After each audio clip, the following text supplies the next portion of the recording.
Hey everyone, this is Jesse of TFWIRE.com coming at you with the Transformers News Countdown, the show that brings you the top 5 news stories of the week in the world of Transformers. Let's do this. Number 5.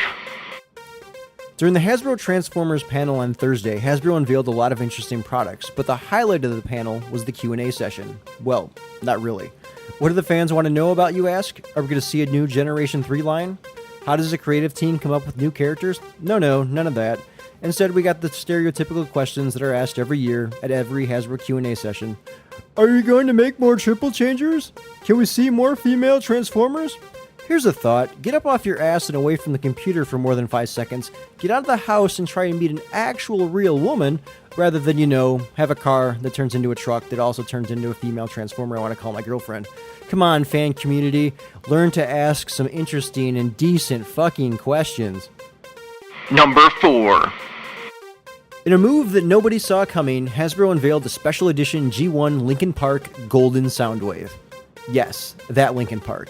The packaging of the toy actually looks pretty damn good. Unfortunately, the same can't be said for the toy itself. But if you do decide to buy the figure but don't like the golden color, no problem.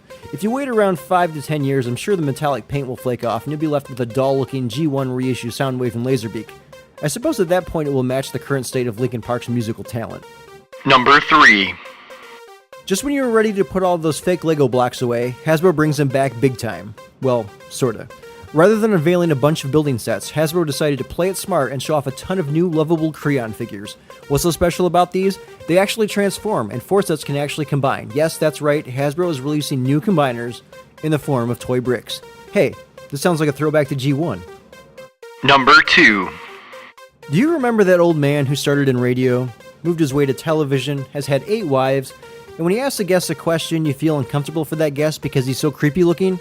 Yeah, neither do I. But Hasbro Studios and the Hub brought Larry King to Comic-Con to interview Peter Cullen, famed voice actor who's most notable for voicing Optimus Prime.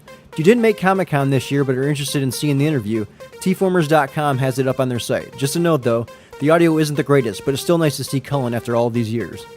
Number 1. When it was announced that the upcoming Fall of Cybertron Bruticus figure was getting a G2 repaint, nobody knew that it meant it was also getting special edition collector packaging. Having not appeared since 1995, Hasbro is going back to the past with this one and producing packaging that is nearly identical to the original Generation 2 theme. Dubbed Forensic Packaging Design, Hasbro commissioned an artist from the days of G2 to hand paint Bruticus so that the colors were as accurate as possible. The packaging also features the same G2 logos, fluorescent ink, and even the old Hasbro logo dating back to that era. If you're interested, this figure will retail for around $60 on Amazon.com. I pre-ordered mine. How about you? Thanks for watching this week's show. Be sure to follow me on Twitter. I'm at Matrix_Prime. If you have any questions you'd like me to answer at the end of each week's show, be sure to post them in the video comments. Till next time, this is Jesse, signing off. I'm not your enemy. I'm not your